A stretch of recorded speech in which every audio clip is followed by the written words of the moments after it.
주시는 것 감사. 나를 구원하신 것 감사. 내 뜻대로 안 돼도 주가 인도하신 것 모든 것 감사. 내게 주신 모든 것 감사. 때론 가져가심도 감사. 내게 고난 주셔서 주 뜻 알게 하신 것 모든 것 감사. 주님 감사해요. 주님 감사해요. 내가 여기까지 온 것도 은혜입니다.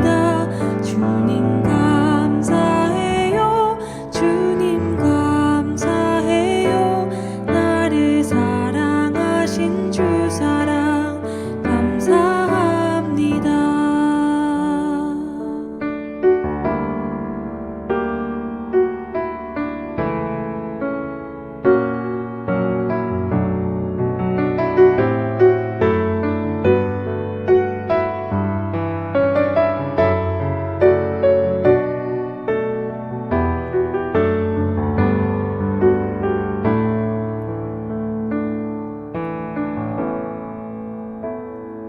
항상 주 안에 있음 감사.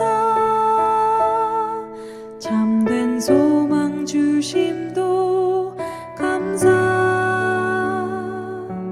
나 같은 사람도 자녀 삼아 주신 것 모든 것 감사. 주님 감사해요. 주님 감사해요. 내가 여기까지 온 것도 은혜입니다. 주님 감사해요. 주님 감사해요. 나를 사랑하신 주 사랑 감사합니다.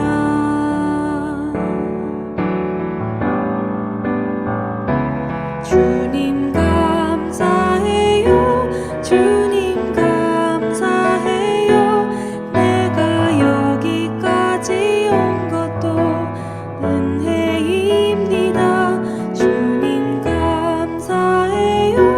주님 감사해요. 나를 사랑하신 주 사랑 감사합니다.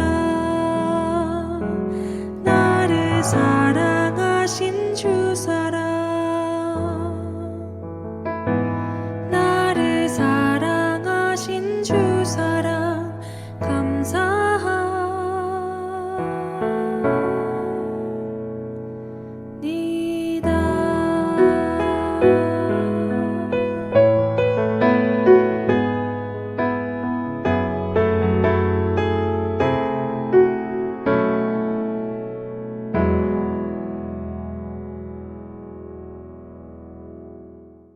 오늘 숨을 쉬는 것 감사. 나를 구원하신 것 감사. 내 뜻대로 안 돼도 주가 인도하신 것 모든 것 감사. 내게 주신 모든 것 감사. 때론 가져가심도 감사. 내게 고난 주셔서 주 뜻 알게 하신 것 모든 것 감사.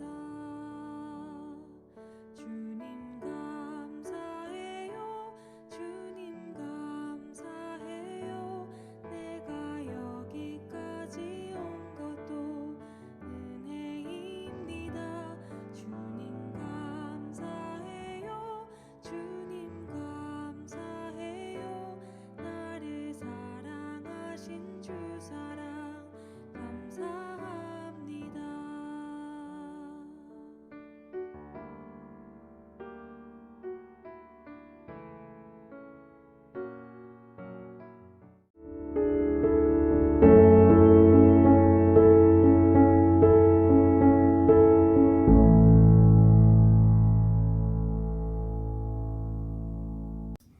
성도님 안녕하십니까? 5월 한 달은 우리 신구약 중간사 구약 성경 말라기가 마친 이후에 침례 요한, 그 요한이 예언을 시작해서 예수님의 사역에 이르기까지 장장 400년의 기간 동안 무슨 일이 있었는가, 신구약 중간사와 관련돼서 5월 한 달 함께 은혜를 나누도록 하겠습니다.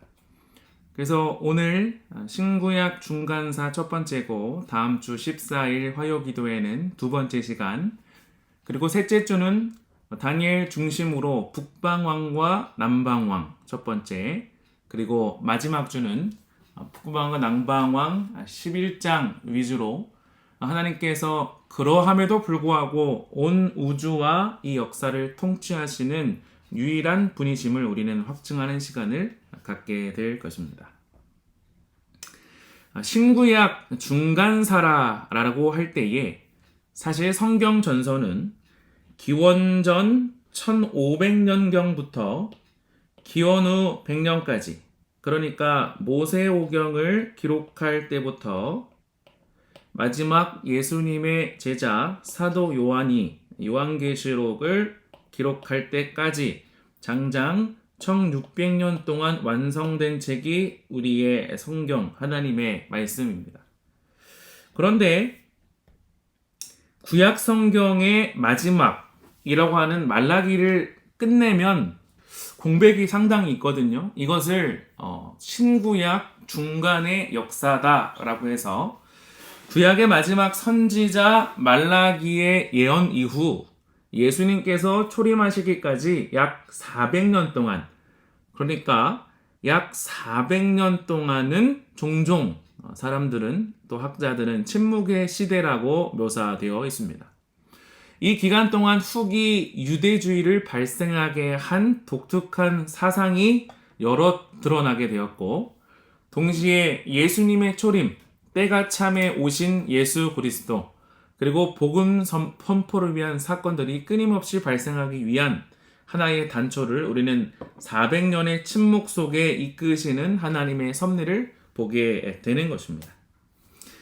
그래서 말라기 선지자가 BC 444년부터 430년까지 약 15년 동안 활동하면서 페르시아 이후의 기간을 담당할 때에 그 약속의 기별이 끝난 이후 하나님의 택한 광야에 외치는 자의 소리, 침례 요한이 하나님의 어린 양을 보라 라고 외치는 그 순간까지 약 430년 가까운 세월은 성경은 침묵하고 있습니다.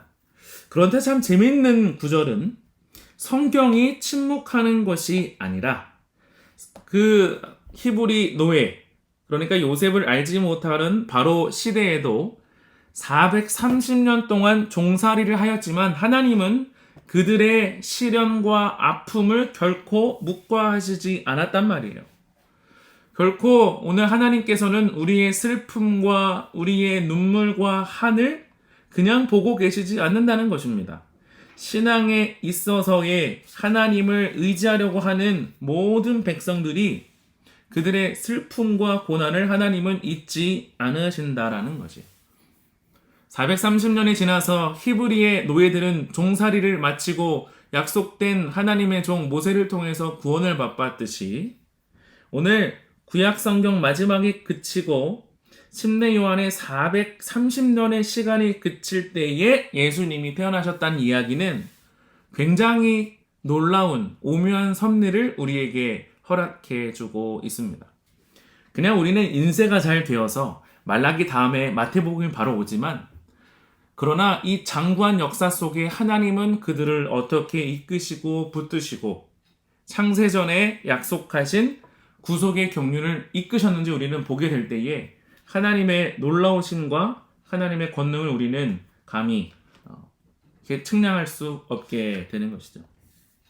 그래서 도표로 보시면 말라기 구약 성경의 마지막 기별부터 신약 침례 요한이 침례를 베풀 때까지 약 400년이 지난 400년간의 공백을 신구약 중간사라고 하고 있습니다. 오늘은 그 개괄적으로 살피고 그 개괄적인 면을 다음 주에는 좀 더 자세히 그리고 예언적으로 더욱더 살피도록 하겠습니다. 신구약 중간사 연대기는 페르시아, 그러니까 우리가 너무 잘 알고 어렸을 때부터 들었던 에스더 왕비가 죽으면 죽으리라 선포했던 페르시아의 이야기부터 우리는 신구약 중간사의 첫 번째 지점을 잡고 있는 것이죠. 다니엘 7장과 2장의 계시에 의하면 페르시아, 메데 바사는 BC 539년부터 331년에 이르는 기간이다라고 역사주의 해석, 재림교회 학자들은 의견을 모았습니다. 말라기 이후 1세기 동안 유대가 지배했고, 그리고 제국에서 임명한 제사장, 대제사장이 간접 통치를 하게 되었습니다. 그런데 재미있는 사실은 페르시아에서도 고레스가 포로도 귀환했지만 페르시아의 정책은 결국 유대 사람들을 압제하는 것이 아니라 그들의 문화와 종교를 잘 이끌어 나갈 수 있도록 도움을 주었다는 얘기는 성경에 나오는 에스더의 역할과 그를 바라보는 시선, 페르시아의 민족이 얼마나 우호적이었는가 우리는 알 수 있습니다. 그랬지만 장관 세월 동안 페르시아는 오래가지 못했고 그리스의 알렉산더가 아리스토텔레스의 명쾌한 명석한 지도 아래 세계의 정복을 나섰죠. 그러나 그의 나이 33살에 요절하게 되면서 알렉산더 휘하의 장군 4명이 사분할하게 됩니다. 프톨레미, 리시마쿠스, 카산더, 셀주쿠스, 이렇게 4장군이 나라를 사분하였지만 그냥 2장군은 유야무야 있다가 역사 속으로 사라졌고 남방에 뿌리를 둔 프톨레미, 북방에 뿌리를 둔 시리아라고 불리는 북방에 뿌리를 둔 셀류커스 왕조는 서로 치고받고 하는 싸움이 장장 200년 이상 이끌어 온 것입니다. 그리고 난 323년 알렉산더가 죽고 나서 남방의 프톨레미 1세가 여기도 마찬가지로 유대인들에게 우호 정책으로 알렉산드리아로 대거 이주하게 하면서 그 이후에 왕위를 이어받은 프톨레미 2세 때 유대인 학자들을 대상으로 지파에 6명씩, 정확히 말하면 12 곱하기 6, 72명인데 성경은 약 70인역이라고 말하고 있습니다. 이 구약 성경을 헬라어로 번역하는 놀라운 작업이 70인역이 이끌어 온 것이죠. 그리고 이어서 1998년부터 167년 셀주커스 3세, 그 이후에 그 압제와 말미암아, 그러니까 사실 북방 셀류커스 3세, 북방 왕은 유대인들을 그렇게 가만두지 못했어요. 다시 말하면 이 그리스라는 그 자체는 문화가 엄청나게 헬라 문화가 엄청나지 않습니까? 융합되어서 전 세계로 퍼져갈 때에 북방 왕조는 그 헬라 사상을 받아들이지 않으면 완전 적으로 매도한 것이고 남방은 유연한 전책을 폈어요. 그러니까 북방 셀류커스 3세가 유대 땅을 장악했을 그때에 미루 말할 수 없는 박해가 이루어졌고 급기야 셀주커스 4세 안티오커스 그 시대에는 정말 비참한 역사가 이루어 오는 것이 다니엘 8장에 멸망에 가증한 선 것을 보거든 산으로 도망치라 라는 말씀을 우리는 알게 되는 것입니다. 다음 시간에 좀 더 자세히 보고 개략적으로 가겠습니다. 그런 압제 속에서 유대는 정말 깨어있는 사람들, 독립을 쟁취하고자 하는 열망을 품은 한 제사장 가문이 있었죠. 그 제사장 가문의 이름은 마따디아였고 그의 아들 5과 함께 헬레니즘을 강압하고 히브리 전통 유대적인 사고를 압제하는 셀류커스 왕조의 반기를 들고 혁명이 시작됩니다. 그렇게 혁명 이후에 1년이 못 지나서 아버지인 마따디아는 숨을 거두고 그리고 강력한 리더십을 갖고 있었던 셋째 아들 마카비를 통해서 활약을 하게 됩니다. 얼마나 탁월했는지 그의 리더십은 정말 셀주커스 군대에 버금가는 수많은 이 민중들, 이 민노들을 함께 하면서 게릴라전을 할 수 있는, 그래서 BC 1164년 만 3년 만에 정확히 성전을 탈환하게 되면서 예수님도 말씀하신 수전절에 이르게 됩니다. 사실 정통 유대파라고 했을 때에 하시딤이라고 우리가 하거든요. 이 하시딤은 경건한 자라고 했을 때에 세상 세속화로부터 우리는 모세를 통해 남겨준 모세오경, 하나님의 율법을 수호한다라는 의지로 출발한 하시딤이고, 그들의 후예가 바리새파와 에스네파입니다. 바리새파는 우리가 잘 아는 바리새인들이고 뭐 바울이라고 대변할 수 있겠죠. 그리고 에스네파의 대표적인 인물은 바로 침례 요한이라고 할 수 있겠습니다. 그 이후에 마따리아의 아들 요나단이 또 대제사장의 시대가 이르러오고, 그리고 바리새파와 사두개파도 조직할 때가 바로 이 독립유대 시대였습니다. 그런데 살펴볼 것이 BC 160년부터 142년, 그러니까 좀 나이가 좀 지긋이 먹은 요나단이 제사장 시대의 둘째 아들이거든요. 이 권력화가 되었다는 얘기는 돈과 또 정치와 종교가 하나의 경계선을 명확하게 하지 못하고 그들의 본질을 잃었을 때 어떻게 보면 교회는 점점 배도한 모습을 처음 정신을 잃었을 그 시기에 발견합니다. 그래서 142년에 정치와 종교가 권력화되었어요. 마치 교황처럼 말이죠. 정치는 정치만 하면 되고 종교 지도자는 종교 지도자에 애쓰면 되는 것이죠. 우리나라가 삼권 분립이면 삼권이 분립되어야 되는데 삼권이 분립되지 않아요. 이것은 독립 기능을 상실해서 자정 기능이 없어져서 결국 내분하여 내란으로 휩싸이는 것이죠. 그것이 독립유대 시대의 후반부의 모습이었습니다. 그리고 하스몬 왕조를 창건하게 되는데, 하스몬 왕조가 마따디아의 아들, 그리고 특별히 이 시몬 이후에 요나단 시대 이후에 이끌어 왔는데요. 요한 힐카누스 1세, 또 그의 아들 아리스토블로스 1세, 알렉산더 얀네오스, 그의 아내 살로메 알렉산드라, 그리고 그의 아들 아리스토블로스 2세가 통치를 합니다. 이러한 상황 속에 하스몬 왕조는 이제 거의 막을 내리게 되는데, 이 당시 하스몬 왕조, 그러니까 마따디아의 가문의 후손들이 독립 유대를 쟁취하고 그들 자치적으로 이 팔레스타인 땅을 차지하고 이끌었을 때 다윗 시대의 버금가는 영토가 회복되었고, 바리새파 35명, 사두개파 35명, 그리고 의장, 사네드린의 의장 사두개파 1명 해서 71명의 사네드린 공의회가 형성되는 것도 바로 이 시기였습니다.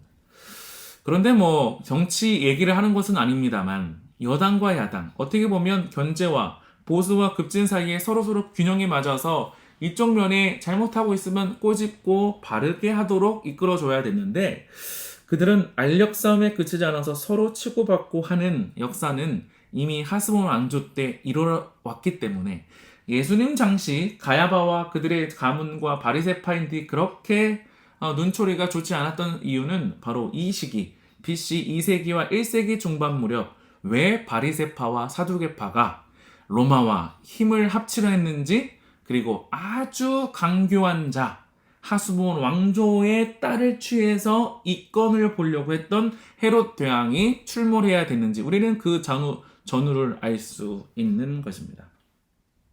그래서 이 하스모니안 킹덤 해서 유대 애프터 하스모니안 리버트라고 했을 때 조나단의 시대의 영역, 시몬, 힐카누스, 요한 이후의 아리스토블로스, 알렉산더 얀네오스까지 이렇게 엄청난 영역을 다시금 쟁취하면서 북방 왕조로부터도 남방 왕조로부터도 공신력을 얻을 수 있는 한 나라로 성장했다라는 도표입니다. 그리고 이르러 오는 로마 시대, 로마 다니엘 2장과 7장에 나오는 철의 제국 로마 시대 때는 힐카노스 2세가 등장하지만 로마 장군 폼페이가 유대를 점령했습니다. 여기 참 재밌는 사실은요, 힐카노스 2세라고 돼 있고 왕, 대제사장이 되어 있는데요. 왕이면 왕이지 대사장이면 대사장인데 이들에는 본질을 상실한 나머지 돈이면 다 되는 것이에요. 레위 직분, 어떻게 보면 아론의 혈통만 할 수 있었던 대제사장의 직분을 다른 지파가 로비하면서 뇌물을 바치면서 뇌물을 수수하고 또 받은 과정 속에 정치와 결탁하면서 왕도 되기도 하고 대제사장도 되기도 하는 아주 기이한 형상이 벌어져 왔습니다. 그러면서 정점을 찍은 것이 바로 이 간악한 BC 37년부터 통치를 시작하게 된 유대 땅의 헤롯, 이두메 사람 헤롯이 통치하게 되는 것이죠. 하스모니안 왕조의 한 딸을 취하여 어떻게 보면 정치적으로 결탁하여서 자신의 입지를 굳게 하기 위한 하나의 과정을 우리는 역사 속에서 보게 되는 것입니다. 이것도 좀 더 다음 주에 자세히 살펴보겠습니다. 그런 다음에 BC 4년, 그러니까 이 BC 4년은 어떤 이야기예요? 예수님께서 탄생하신 그 무렵 헤롯은 죽고 예수님은 탄생하면서 새로운 나라, 하나님의 나라가 펼쳐지기 위한 역사가 장장 400년 동안 흘러온 것입니다.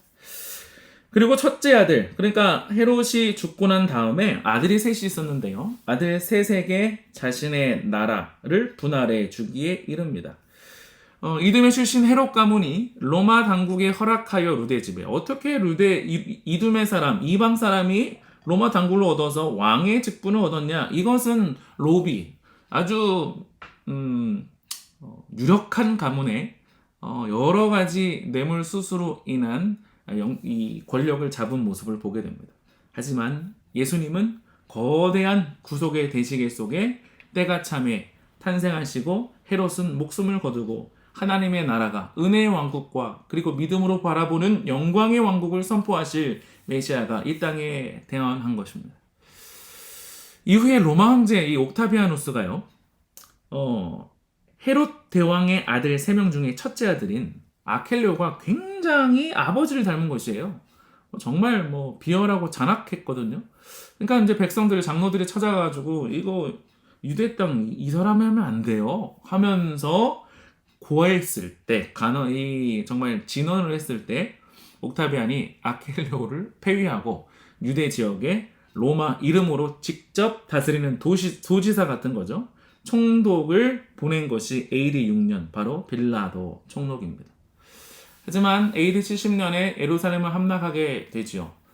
사두개, 그들의 이권만 다투고 그것만 혈안되었던 사두개는 온데간데 없이 사라지고 모세오경과 하나님의 율법을 계승하고자 했던 바리새인은 지금도 여전히 뿌리를 두는 보존자들이 되어 있습니다. 하스모 왕가라는 이 가계도를 다시 살펴보면 아까 이 마카비 혁명 속에 북방이 그렇게 괴롭혔잖아요. 그때 하나님은 마따리아 제사장 가문을 이렇게 택하셔서 이렇게 진두지휘해서 가시죠. 이 안티파트로스 헤롯 대왕의 아버지는 폼페이우스나 카시우스와 같은 로마의 유력자들과 좋은 관계를 유지하고 기원전 47년 유대의 지방 행정관으로 임명되었고 그 당시 25살이던 아들 헤롯을 갈릴리 총독으로 임명합니다. 이미 물밑 작업을 한 것이에요. 내 아들 좀 때가 되면 여기에 좀 정계에 진출하게 달라. 마침 기원전 43년 아버지 안티파트로스가 의문의 독사를 당합니다. 그리고 헤롯 대왕은 암살자를 처형하고 돌아와서 당시 명목상 유대의 왕가였던 이 하스몬 왕국, 하슈모나의 왕국의 공주 마리암네의 청혼을 받습니다. 당시 마리암네는 아직 10대였으나 헤롯은 첫 번째 부인인 도리스와 3살 난 아들 안티파트로스, 아버지 이름 같아요. 난 아들을 버리고 마리암네와 결혼하여 전통적인 유대교 제사장 가문과 결합하면서 이쪽 손도 잡고 로마 손도 잡고 궁극의 통치를 이어갔습니다. 폭정과 건축의 하나의 하모니. 그리고 기원전 40년 하스몬 왕국의 안티고노스와 파르티아가 유대를 침공하자 그는 로마로 도망쳤고 거기서 로마 원로원으로부터 유대인의 왕의 자코를 받습니다. 그리고 다시 기원전 37년 유대로 돌아와 그 당시 있었던 하스몬 왕국의 안티고노스를 이기고 집권한 이래 34년을 다스렸다는 것이 우리 성경 역사의 기록인 것이죠. 그러니까 전통 제사장 가문과 이돔의 사람 이방인이 혼인했다는 자체도 충격적이죠. 그런데 여기에 손도 잡고 이쪽에 로마와도 손을 잡아서 정치와 하나의 권력이 콜라보하는, 참 어떻게 보면 이 타락의 역사를 점철할 수밖에 없는 상황으로 치닫게 되는 것입니다. 말씀드린 대로 헤롯이 죽자 4년에 세 아들이 세 나라로 분할해서 가져가요. 헤롯 아케르리오가 잠깐 10년 동안 폭정했지만 내쫓김 당하고 지도의 갈색 부분이 누가 다스린다고요? 바로 유대 총독 빌라도가 로마로부터 승인해서 온 것입니다. 그리고 둘째 아들 안디바 북쪽 갈릴리 지역과 요단강 건너의 지도의 초록색 부분, 그리고 헤롯 필립은 갈릴리 바다 동쪽, 북쪽 이방 지역에 온 것입니다. 그 이후에 왔던 예수님의 시대는 BC 4년에 태어나셔서 AD 31년에 십자가에 지실 때까지 예수님은 온 인류가 기다려온 유일한 구세주이셨던 것이죠. 그 당시 정치색은 로마 총독 통치 시대였고, 종교는 사내들인 통치, 사두개인과 바리새인과 장로들이 통치하는 시대였습니다. 폐위가 됐고 유대 지역 로마 총독 직접 관할 통치하게 되므로 빌라도가 온 장면이고, 빌라도는 예수님의 심판을 옥신각신 헤롯과 하다가 그가 이 너의 죄값은 너희가 받아라 하고서 손을 씻어버렸지만, 전승에 의하면 빌라도는 그 죄책감을 정말 감당하지 못하고 자살로 마감했다고 되어 있습니다.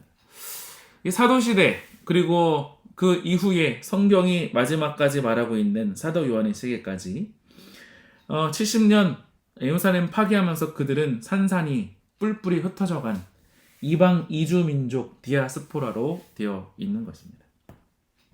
누가복음 3장에는 디베료 황제가 통치한 지 15해 본디오 빌라도가 유대의 총독으로, 헤롯 안티파스가 갈릴리의 분봉왕으로, 그 동생 빌립이 이두메와 드라고닛 지방의 분봉왕으로 갔다고 되어 있습니다.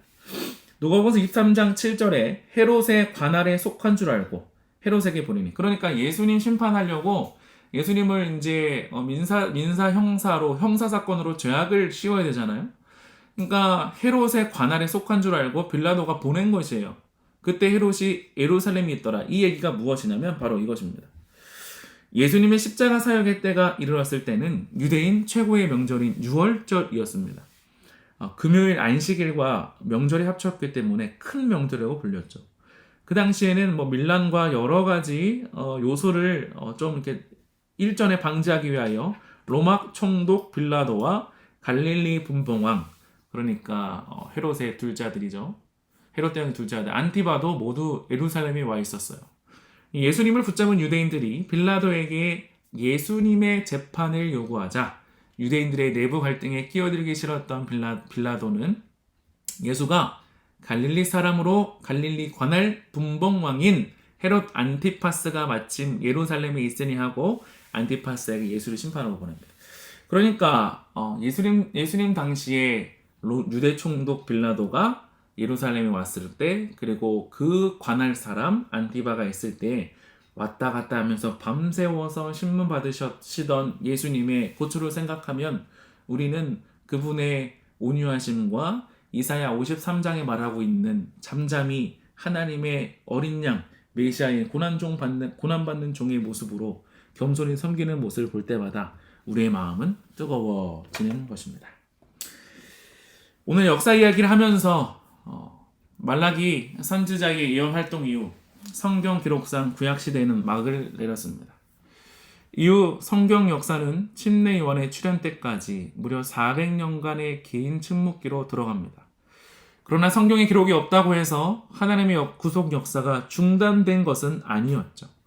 애굽의 지배하에 신음하던 이스라엘 백성을 위해 400년의 침묵이 지난 뒤에 구원의 신호탄을 쏘아 올리셔서 모세를 통하여 홍해를 갈리셨듯이 하나님은 400여 년의 침묵 기간 중에도 성도들이 그토록 고대한 메시아의 초림을 준비하고 있으셨습니다.